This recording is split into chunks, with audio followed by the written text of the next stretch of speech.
Hello friends, today we will discuss the signal system question which were asked in the GATE 2017 examination for electronics and telecommunication student. Okay, uh, but before discussing the solution of the questions, if we analyze the level of the question, then I would say that questions are not difficult, but they are tricky and more conceptual.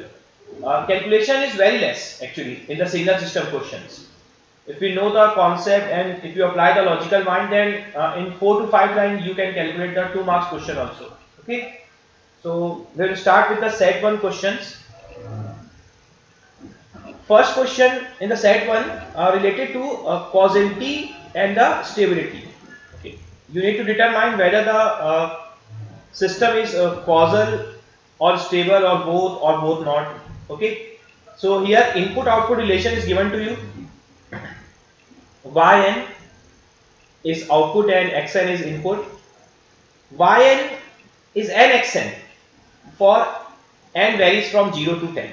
Okay, for causality you can easily check whether it is depends on the future input or not.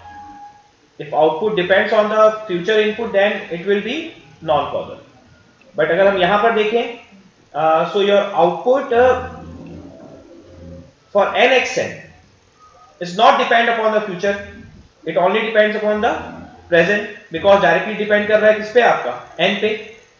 And here xn minus 1 पे अगर हम लोग ध्यान से देखें, so if suppose I put n is equal to 0 here, y0, then it will depend upon x0 minus x minus 1,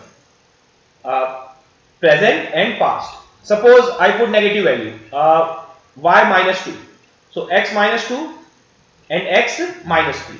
So for any value, whether n0 or n positive or n negative, yn will only depend upon the present and past values.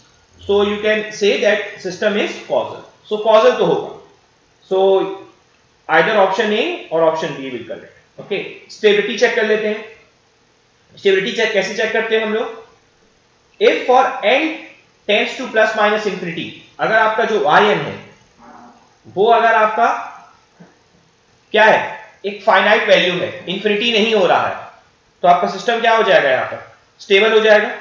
Okay, और अगर हम लोग मोर exactly बोले अगर, तो अगर आपका n tends two plus minus infinity पर अगर आपका जो आउटपुट है वो 0 हो रहा है, तो सिस्टम क्या हो जाएगा, आपका स्टेबल हो जाएगा. ठीक है, हम लोग चेक कर लेते हैं इसको. अगर हम यहां चेक करें तो n टेंड्स टू इंफिनिटी पर जो आपका nxn है, because it is multiplied by n, ये इंफिनिटी हो जाता, बट ये आपका जो nxn है वो सिर्फ 0 to 10 तक ही वैलिड है, उसके बाद इसकी वैल्यू 0 है आपकी.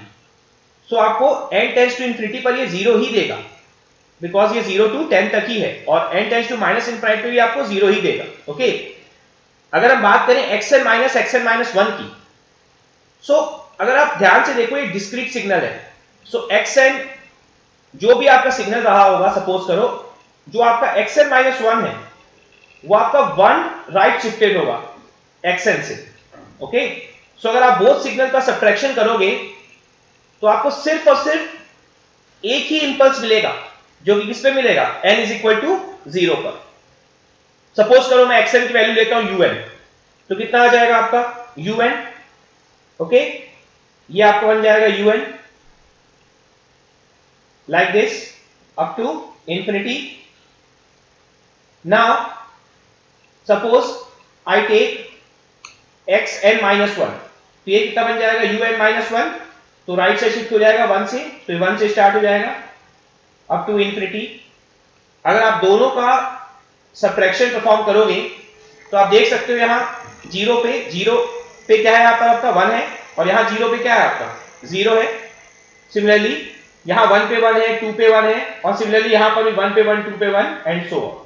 सो अगर आप सब्ट्रैक्शन परफॉर्म करोगे तो 0 पे जो 1 है वो 1 रह जाएगा, क्योंकि यहां पर 0 पे 0 है, तो 1 माइनस 0 1, बाकी सब जो है वो ऑल 1 है दोनों सिग्नल में, तो 1 माइनस 1 क्या हो जाएगा 0.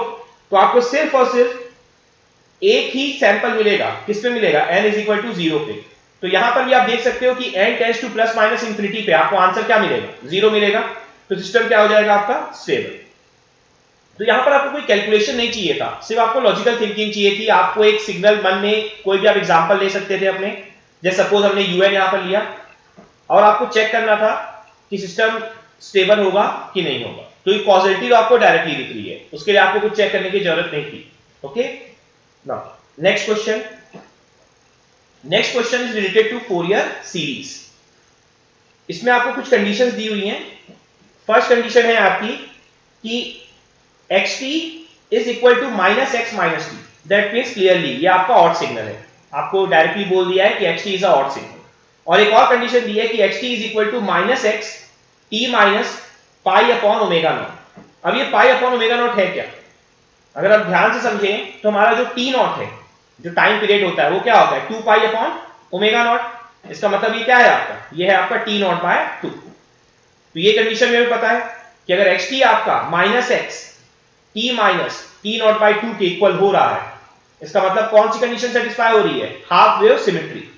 तो यहां पर आपकी दो कंडीशन सेटिस्फाई हो रही है, टू टाइप्स की सिमेट्री सेटिस्फाई हो रही है। First is odd symmetry and second is half wave symmetry.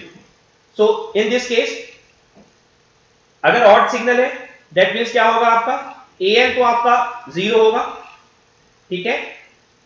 और अगर आपकी हाफ वेव सिमेट्री है तो आपका a0 भी 0 होगा, क्योंकि हाफ वेव सिमेट्री के लिए आपका a0 भी क्या होता है, 0 होता है। तो यहां पर आप डायरेक्टली बोल सकते हो कि जो an है और a0 है both will be zeros. Okay, now half wave symmetry satisfy हो रही है तो आपका जो आंसर जो भी आएगा वो सिर्फ और सिर्फ ऑड वैल्यूज ऑफ n के लिए आएगा। तो आपकी जो n की वैल्यूज जो इवन है उनके लिए जो भी आपके हार्मोनिक्स जो बनेंगे, जो कंपोनेंट्स बनेंगे वो सारे के सारे क्या होंगे, 0 होंगे। तो आपका यहाँ पे सिर्फ और सिर्फ bn ही आना था आंसर। तो bn भी क्या होगा आपका, इवन वैल्यूज ऑफ n के लिए 0 होगा, it will be exist for only odd values of n। So option a will be correct, an are 0 for all n and bn are 0 for n even. Okay, so it is also a very easy question. Now next question, इसमें आपको एक LTI system दिया है, क्योंकि आपको directly mention किया है convolution, and convolution is only valid for LTI system. Here आपको एक इनपुट दिया है जिसके 3 सैंपल्स दिए हैं, x0 x1 x2। Okay, similarly आपको जो इंपल्स रिस्पॉन्स है जो h है उसके भी बोला है सिर्फ 3 सैंपल है फॉर 0 1 2 ओनली, बट आपको सिर्फ ओनली 1 सैंपल गिवन है, बाकी के h1 एंड h2 आपको गिवन नहीं है। Now you need to determine yn which is a convolution of xn and hn, और आपको yn में भी कुछ स्पेसिफिक वैल्यूज के ऊपर कैलकुलेशन करने बोला है, y3 एंड y4 पे बोला है। आपको कैलकुलेट करना है 10y3 प्लस y4, और आपको कुछ वैल्यूज yn की गिवन है, y1 3 दिया है और y2 कितना दिया है, 4 दिया है। तो सिंपल है, यहां पर कोई इक्वेशन के फॉर्म में वैल्यूज आपको दी नहीं है, आपको सिर्फ और सिर्फ कांस्टेंट वैल्यूज गिवन है, लाइक x0 1 है, x1 2 है, x2 1 है, h0 आपका 1 है। तो आप डायरेक्टली टेबुलर मेथड यूज कर सकते हो कॉन्वोल्यूशन का, xn convolve with hn। But problem क्या है कि आपको hn के सिर्फ एक ही सैंपल गिवन है, बाकी के 2 सैंपल्स आपको गिवन नहीं है। ओके, सो आप उसको अज्यूम कर लेते हैं कुछ भी। सो hn के 2 सैंपल्स हमने अज्यूम कर लिए, a comma b। Okay, correct है। Now if you perform the convolution then simple tabular method, xn here 1 2 1 and hn here 1 a b। so simple multiplication 1 a b, here multiply with 2, so 2 2a 2b, here again multiplied with 1 1 a b। simple, first answer will be 1, second answer will be 2 plus a, third answer will be 1 plus 2a plus b, fourth answer will be a plus 2b, and fifth answer will be b। so here starting from the n is equal to 0, so 0, n is equal to 1 2 3 4, so we got the yn। now we need to determine the value of a and b, okay, which we have assumed। so for that y1 and y2 is given to you। now y1 is 3 and y1 here 2 plus a, so आपका a calculate हो गया यहां से 1। now y2 is 4, so 1 plus 2a plus b is equal to 4, तो आपका b calculate हो गया यहां से 1। okay, now we can determine y3 and y4 because we know the value of a and b. So a is 1 and b is 1. y3 क्या है आपका? a plus 2b, तो y3 आपका कैलकुलेट हो जाएगा. ओके, नाउ y4 कितना है आपका? ओनली b है, तो y4 कितना आ गया आपका? 1 आ गया. ओके, तो सिंपल है, 10y3 plus y4 कितना हो जाएगा? y3 कितना आएगा? 3. So 10 into 3 plus 1, 31 will be the answer. Okay, so very simple question. Directly, no need to use a complex method of convolution here ना. We can simply use the tabular method. ठीक है ना? Convolution के और भी हमने method पढ़े हुए हैं, बट यहां पर क्योंकि सारे वैल्यूज आपकी कांस्टेंट थी, तो हम सिंपली यहां पर टेबुलर मेथड का यूज कर सकते थे, जो हमने किया है. तो क्वेश्चन हमारा बहुत सिंपली सॉल्व हो गया, just 4 to 5 times. Okay, now next question will be let's xt be a continuous time periodic signal. Okay, ये जो आपका सिग्नल दिया हुआ है आपका, अगेन फोरियर सीरीज का क्वेश्चन है आपका. ओके, और आपको यहां पर पीरियड दे दिया गया है t is equal to 1 second. Okay, और आपको बोल रहा है कि फोरियर सीरीज का जो कोएफिशिएंट है वो है ak. ना आपको कुछ स्टेटमेंट्स दी हुई हैं कि complex Fourier series coefficient of x of 3t are ak. हमें चेक करना है कि अगर xt का कोएफिशिएंट ak है तो x ऑफ 3t का क्या ak होगा, यह हमें जज करना है. ओके, नाउ सेकंड स्टेटमेंट दिया है x ऑफ 3t का 3ak होगा, तो हमें यह भी चेक करना है. फिर पर दोनों में से अगर हम एक भी प्रूव कर लेते हैं, इसका मतलब ऑटोमेटिकली आपकी सेकंड स्टेटमेंट जो है वो रॉन्ग हो जाएगी. तो no need to check both statement actually. Okay, just you need to determine the x of 3t coefficient, that's it. Now third statement is the fundamental angular frequency of x of 3t is 6 pi radian per second. ये हम easily determine कर सकते हैं क्योंकि हमें t की value 1 second given है. Okay, so if t is equal to 1 second तो ओमेगा नॉट कितना हो जाएगा आपका? 2 पाई. और ये आपको डायरेक्टली इंडिकेट करता है कि x ऑफ 3t का कोएफिशिएंट कितना होगा आपका? ak का ak ही होगा. तो डायरेक्टली आपका क्या हो गया? सेकंड स्टेटमेंट आपकी रॉन्ग हो गई. ओके, और फर्स्ट स्टेटमेंट आपकी करेक्ट हो गई. राइट, नाउ अगर आपका x ऑफ 3t है, तो अगर आपका xt का 1 सेकेंड है तो x ऑफ 3t का कितना हो जाएगा आपका? 1/3. Okay, directly you can calculate. Now omega naught कितना होता है? 2 पाई अपॉन t. सो 2 पाई अपॉन 1/3 कितना हो जाएगा? 6 पाई रेडियन पर सेकंड. मतलब स्टेटमेंट 3 भी आपकी क्या है? करेक्ट है. That means only 1 and 3 are true. That means answer b will be correct. Okay, now next question. Next question में आपको क्या क्या गिवन है? आपको अगेन hn गिवन है, इंपल्स रिस्पांस. अगेन आपको LTI सिस्टम दिया है, तो हम देख सकते हैं यहां पर कि इस बार LTI सिस्टम में सेट 1 में स्पेशली बहुत ज्यादा फोकस किया गया है. ओके, नाउ अगर हम LTI सिस्टम में देखें तो हमें यहां पर H0, H1 एंड H2 इनकी वैल्यूज हमें गिवन है. Okay, this is your H1. Right, now हमें यहां बताना क्या है? आपको यह चेक करना है कि ओमेगा नॉट की वैल्यू क्या होगी, where h of omega naught is 0. Okay, so directly we can determine the DTFT because आपको hn के टर्म में दिया हुआ है. तो अगर हम इसका ओमेगा कन्वर्ट करना चाहते हैं तो we need to determine the DTFT of hn. और बहुत सिंपल है क्योंकि सारी वैल्यू आपको कांस्टेंट दी हुई है. सो कितना हो जाएगा आपका? h0 का 1/3, h1 के केस में 1/3 e की पावर माइनस j ओमेगा, और h2 के केस में 1/3 e की power minus 2j omega. DTFT का सिंपल सा फॉर्मूला होता है हमारा. ओके, सो अब हमें यह जज करना है कि अगर ये h ऑफ e की पावर j ओमेगा आपका 0 है तो ओमेगा की वैल्यू क्या है ना. हम लोग सिंपली क्या कर सकते हैं? e की पावर j ओमेगा जो है, दो टर्म्स है हमारे पास, उसको हम cos और sin के फॉर्म में ओपन कर सकते हैं. सो हमने कर दिया यहां पर. ओके, नाउ सिंपल cos और sin है आपका, तो आप डिफरेंट एंगल्स की वैल्यू ट्रायल मेथड कर सकते हो. आप अगर आप पुट करते हो तो आपको जिसके लिए h ऑफ e की पावर j ओमेगा 0 मिलेगा वही आपका क्या हो जाएगा? करेक्ट आंसर हो जाएगा. ठीक है, तो क्लियरली जैसे अगर हम यहां पर 2π/3 पुट करते हैं तो आप देख सकते हो cos 2π/3, ओके, और cos 4π/3. क्लियर? सिंपली यहां पर sin 2π/3 एंड sin 4π/3 अगर आप वैल्यू पुट करोगे आपको आंसर क्या मिल जाएगा? यहां पर 0. तो ओमेगा कितना हो जाएगा आपका? 2π/3. बट हमको ये चीज बहुत अच्छे से ध्यान में रखनी है दैट यहां पर आपका जो पाई है उसकी वैल्यू आप 22/7 ही पुट करोगे, आप पाई को 180 डिग्री मत पुट कर देना, अदरवाइज आपका आंसर गलत हो जाएगा। ओके, सो 2 into 22/7 और you can write 3.21/3, your answer will be 2.094। ये आपको यहां पर इंपॉर्टेंट चीज ध्यान रखनी है कि पाई की वैल्यू आपको पुट करनी पड़ेगी। Okay, now next question, next will be set number 2। तो सेट नंबर 2 में आपका अगेन अगर आप यहां देखो, यहां पर भी स्टार्टिंग जो है आपकी फर्स्ट क्वेश्चन वो एलटीआई सिस्टम से ही हो रही है। जैसे सेट 1 में हमने देखा बहुत सारे क्वेश्चन थे एलटीआई सिस्टम में, सेट 2 का पहला क्वेश्चन भी आपका एलटीआई सिस्टम का ही है। इसमें आपको क्या पूछा है कि आपको यहां पर एचएन की वैल्यू गिवन है। ओके, और आपको यह बताना है कि आपका फिल्टर का टाइप कौन सा है, लो पास फिल्टर है कि हाई पास है कि बैंड पास है कि बैंड स्टॉप। ओके, तो सिंपल है, यहां पर फिर से हम लोग क्या कर सकते हैं, डीटीएफटी कैलकुलेट कर लेते हैं। तो डीटीएफटी यहां पर बहुत इजी है अगेन, क्योंकि यहां डेल्टा एन है, डेल्टा एन में डीटीएफटी क्या होता है आपका 1 होता है, तो 5 डेल्टा एन का 5।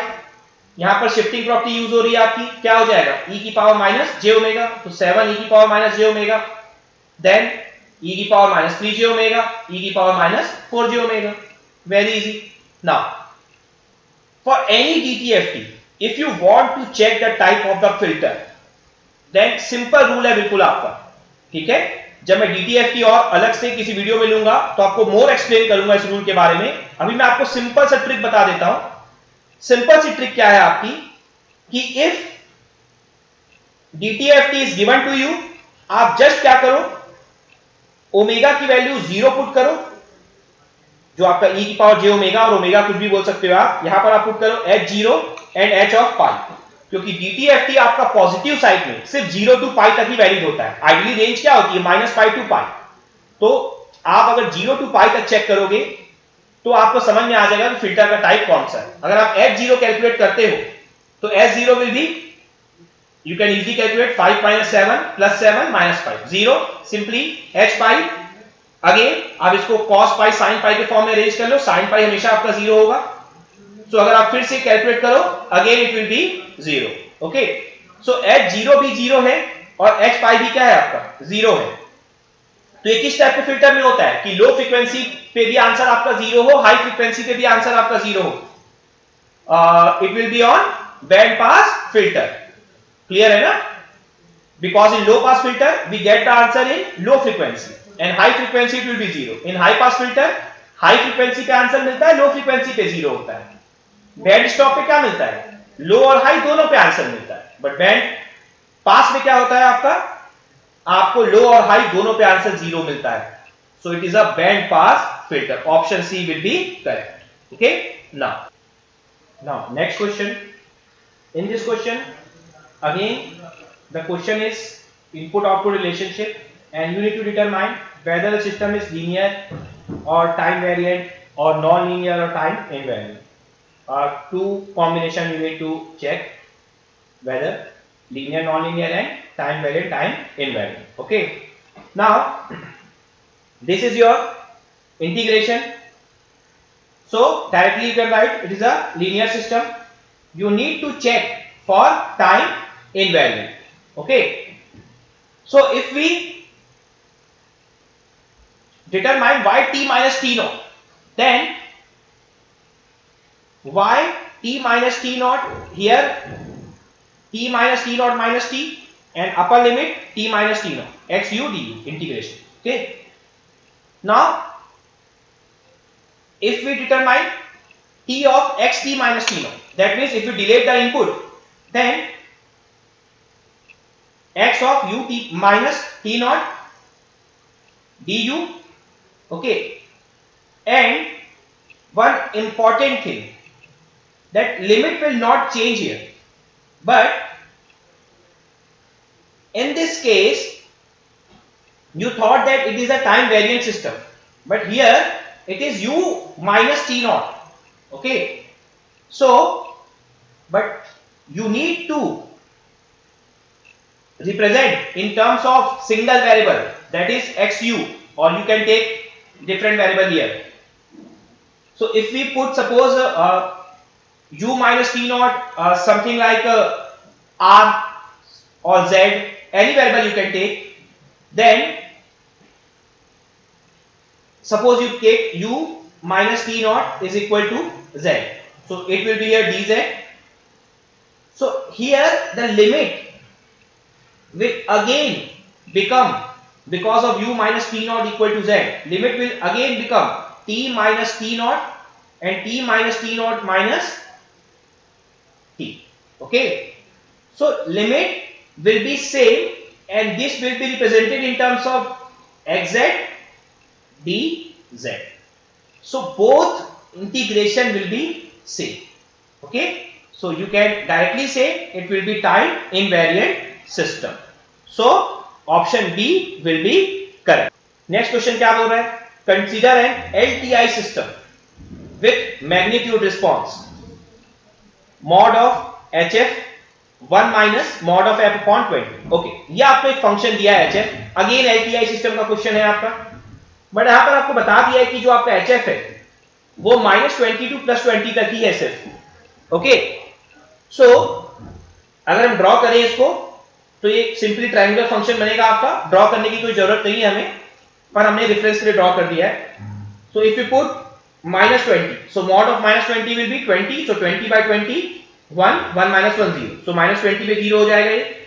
अगेन +20 पे भी क्या हो जाएगा 0, और 0 पे क्या हो जाएगा ये आपका 1. So simply a triangular function. आपको इसका आर्गुमेंट भी दिया हुआ है -2f. ना आपको यहां पर xt गिवन है और आपसे पूछा है कि जो आउटपुट yt है उसका पावर क्या होगा. अगर आप ध्यान से समझो यहां पर, because you need to determine the power. Power क्या होता है? एम्पलीट्यूड डिपेंडेंट क्वांटिटी है. So no need to check angle, no need to consider angle value, because angle value आपकी पावर पे कोई इफेक्ट नहीं डालेगी. ओके, सो आर्गुमेंट आपको चेक करने की जरूरत नहीं है. यहां पर आपको सिर्फ ये चेक करना है कि xt के कौन कौन से कंपोनेंट पास होंगे आउटपुट पे. Okay, now for xt first component is 10 hertz, so -20 to +20, 10 hertz आपका क्या हो जाएगा? पास हो जाएगा. सेकेंड कंपोनेंट इज 20 हर्ट्ज, ये भी पास होगा. थर्ड कंपोनेंट 40, ये आपका पास नहीं होगा. तो अगर मैं फर्स्ट टू कंपोनेंट्स के लिए अब एम्पलीट्यूड कैलकुलेट कर लूं मॉड ऑफ HF का, तो हमें आंसर मिल जाएगा डायरेक्टली. सो अगर हम देखें फर्स्ट कंपोनेंट में फ्रीक्वेंसी आपकी 10 है, सो अगर हम यहां 10 पुट करते हैं तो 10 by 20 कितना हो जाएगा? 0.5. सो 1 minus 0.5 कितना आएगा? 0.5. सो यहां 8 आपका 0.5 से मल्टीप्लाई हो जाएगा, तो कितना आ जाएगा यहां पर आपका? 8 by 2 4 हो जाएगा. तो आपको फर्स्ट कंपोनेंट का एम्पलीट्यूड निकल गया. नाउ सेकंड कंपोनेंट फ्रीक्वेंसी कितनी है? 20. सो 20 by 20 1 1 minus 1 0. So second component के लिए आपका जो HF है, मॉड ऑफ HF, वो 0 होगा. तो पूरा सिग्नल ही क्या बन जाएगा आपका? 0. दैट मींस ये सिग्नल भी आपका 0 हो गया. थर्ड सिग्नल तो ऑलरेडी 0 था. तो सिर्फ और सिर्फ आपका जो एम्पलीट्यूड आ रहा है आउटपुट में वो आ रहा है 8 by 2, that is 4. So power कितना हो जाएगा? 4 का square by 2, that will be 8 what. So answer will be 8. Okay, now next question. Next question में आपको क्या दिया हुआ है? The transfer function of a Poisson LTI system is Hs equal to 1 by s. Okay, and आपको input का t domain में value दी हुई है. xt is equal to sin t upon pi t into ut. Now आपको output निकालना है at t tends to infinity. Okay, ठीक है. तो अगर हम ध्यान से देखें, अगर हम लोग को यहाँ पर hs जो है वो s डोमेन में दिया हुआ है, तो बहुत इजी होगा हमारे लिए कि हम एक्सेस कैलकुलेट कर लें, बिकॉज जो आपका एक्सेस है वो sin t upon pi t के फॉर्म में दिया हुआ है. अगर आप इसको ध्यान से देखो, ये सिंक फंक्शन टाइप का फॉर्म है, और अगर आप सिंक में ना भी लो तो यहां पर आपको sin t का लाप्लास ट्रांसफॉर्म बहुत इजी कैलकुलेट हो जाएगा. बाय टी माने कौन सी प्रॉपर्टी लग जाएगी हमारी? Integration property. तो कोई इशू नहीं होगा हमें. और फाइनली अगर हम एक्सेस और एचएस का मल्टीप्लाई कर देंगे, हमें क्या मिल जाएगा? yx. But we need to determine the yt at t tends to infinity. So how? Clear है हमारे पास फाइनल वैल्यू थ्योरम है. फाइनल वैल्यू थ्योरम क्या होता है? Limit t tends to infinity yt is equal to limit s tends to 0 sys. हमने यहां लिख रखा है इसे. ओके, तो बहुत इजीली हम कैलकुलेट कर सकते हैं. सो L ऑफ sin t कितना हो जाएगा? 1 upon s square plus 1. sin t का लाप्लास ट्रांसफॉर्म बहुत इजी है, सबको याद होता है. अब जब sin t by t का निकालेंगे हम लोग, तो जब डिवाइड बाय टी होता है तो क्या होता है, इंटीग्रेशन होता है ना, लिमिट क्या होती है s to infinity, so 1 upon s square plus 1 का क्या हो जाएगा tan इनवर्स s, लिमिट जब आप पुट करोगे तो tan inverse infinity minus tan inverse s कितना हो जाएगा पाई बाय 2 आएगा ना, tan inverse infinity minus tan inverse s कितना हो जाएगा ये cot inverse s, directly answer. पर हमें किसका चाहिए sin t upon pi t का, तो पाई तो कांस्टेंट है ना, सिंपली अब डिवाइड कर दो कितना आ जाएगा cot inverse s by pi. Now ys हो जाएगा आपका xs into hs, hs क्या है आपका 1/s, तो आंसर आ गया आपका ys का। ys का आंसर आते ही अब आपको limit t tends to infinity पे निकालना है, yt निकालना है, तो आप क्या यूज करोगे अगेन फाइनल वैल्यू थ्योरम, तो s tends to 0 sys, s cancel हो जाएगा आपका, और cot इनवर्स 0 कितना होता है हमारा पाई बाय 2 होता है, simply pi pi will cancel, answer will be 0.5। Okay, now next question, next question आपका क्या है, आपका पैरेलल कॉम्बिनेशन दिया हुआ है जो सिस्टम है और xt आपका इनपुट अप्लाई हो रहा है सिस्टम पे। अगेन आप फिर से देखो तो ये LTI सिस्टम ही है, तो आप ध्यान से देख सकते हो बोथ सेट 1 एंड सेट 2 में 80 to 90% क्वेश्चन आपके LTI सिस्टम से पूछे गए हैं। ओके, तो अगर आप देखो अब यहां पर, सो H1T H2T आपके पैरेलल में है, सो दोनों क्या हो जाएंगे आपके सिंपली ऐड हो जाएंगे, तो आपका सिस्टम क्या बन गया actually H1T plus H2T, xt आपका इनपुट है, तो xt convert with H1T plus H2T आपको क्या मिल जाएगा yt मिल जाएगा, दैट्स इट, आपका yt आपने लिख लिया। अब आपको H1T H2T दोनों की वैल्यूज यहां गिवन है, आप सिंपली वैल्यू पुट कर दो, xt की वैल्यू भी आपको गिवन है, कितनी गिवन है आपको xt की वैल्यू दिया हुआ है यहां पर, xt is a unit step signal, so ut। अब normally we know the convolution property of impulse, क्या हो जाएगा आपका u t convert with delta t plus 2 कितना बन जाएगा ut प्लस 2, सामने 2 था तो 2 ut plus 2, simply minus 3 ut plus 1, simply plus ut minus 2। अब अगर हमें इसकी एनर्जी निकालनी है हम डायरेक्टली भी कैलकुलेट कर सकते हैं, बट बेटर होगा इसको हम अगर फिगर ड्रॉ कर लें, तो ut का फिगर ड्रॉ करना बहुत ईजी होता है, सिंपल आपकी स्क्वायर वेव बनती है। अगर आप ध्यान से देखो फर्स्ट पॉइंट है आपका -2, सेकंड पॉइंट है -1, थर्ड पॉइंट है t इज इक्वल टू 2, तो जो t इज इक्वल टू -2 है आपका फर्स्ट पॉइंट है, उस पे एम्पलीट्यूड कितना है हमारा 2 है, तो क्या होगा -2 पे एम्पलीट्यूड कितना बन जाएगा 2, फिर हमें तब तक चलते जाना है जब तक नेक्स्ट चेंज ना आए, नेक्स्ट चेंज किस पे आ रहा है -1 पे आ रहा है, -1 पे एम्पलीट्यूड कितना है हमारा -3 है, सो 2 -3 कहां पहुंच जाओगे आप -1 पे। नाउ तब तक चलते जाना है जब तक नेक्स्ट चेंज ना आए, नेक्स्ट चेंज किस पे आ रहा है आपका 2 पे आ रहा है, 2 पे कितना है एम्पलीट्यूड 1 है, so here we are at -1, सो 1 ऐड करो कितना पहुंच जाओगे आप 0 पर, सो ये आपका सिंपली yt ड्रॉ हो गया। Now no need to apply any formula, directly we can calculate the energy, so कितना हो जाएगा एनर्जी हमारा yt जो है हमारा -2 to -1, that means width is 1, 1 पे कितना है एम्पलीट्यूड 2 है, तो एनर्जी क्या होती है एम्पलीट्यूड का स्क्वायर होती है ना मल्टीप्लाइड बाय टाइम, पावर हमारा होता है एम्पलीट्यूड का स्क्वायर, ओके, और एनर्जी क्या होती है पावर इनटू टाइम, सो एम्पलीट्यूड 2 का स्क्वायर इनटू टाइम 1, ये हो गया पहला स्टेप। सेकंड स्टेप क्या होगा -1 टू 2 कितनी हो जाएगी विथ 3, टाइम आपका हो गया 3, एम्पलीट्यूड कितना है -1, सो 3 इंटू -1 का स्क्वायर कितना होगा टोटल आंसर आपका 7, बहुत सिंपल क्वेश्चन था ये भी आपका। Okay, now that's all for signal system, if you have any doubt you can write in the comment section, okay, thank you।